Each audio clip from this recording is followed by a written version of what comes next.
তোমার এই কোর্সে artificial intelligence with Python level 1 যে আমরা স্কুল লেভেল স্টুডেন্টদেরকে নিয়ে যে ওয়ার্কশপ হলো, এই ওয়ার্কশপ তোমার কেমন লাগলো? কি মনে হচ্ছে, মানে কি কি শিখেছো এবং কি কাজে লাগিয়েছো?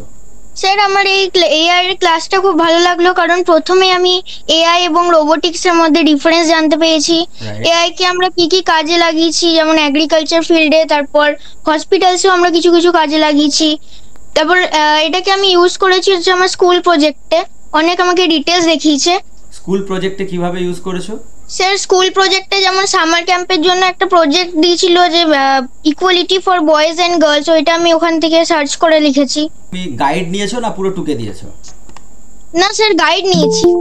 তো সেক্ষেত্রে এখন এই যে আর্টিফিশিয়াল ইন্টেলিজেন্স এই ব্যাপারটা আমি সউদ্যোগে তোমাদেরকে করিয়েছি, এবং সেখানে একটা সার্টিফিকেট পাবে, এবং এটা লেভেল 1 লেভেল 2 লেভেল 3 এমনি করে করে আমরা এগোবো। আমরা আজকে একটা সফটওয়্যারও দেখাবো, আমরা তৈরি করেছি।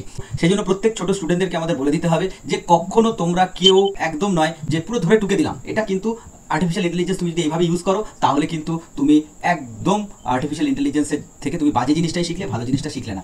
ঠিক জিনিসটা এটাই যে তুমি একটা পোর্শন অব্দি চিন্তা করলে, তার পয়েন্ট আউটগুলো তুমি একটা খাতায় লিখলে, যে প্রজেক্ট দিয়েছে বা যে ব্যাপার, যে অঙ্ক নিয়ে বসেছো, প্রজেক্ট নিয়ে বসেছো, যেটাই হোক তুমি নিজে আগে করলে। করার পর যেখানটাতে দরকার যে না এই জায়গাটুকু কেন হচ্ছে, কি জন্য হচ্ছে, তুমি টিচারকে জিজ্ঞেস করতে, সেটা তুমি এআইকে জিজ্ঞেস করো।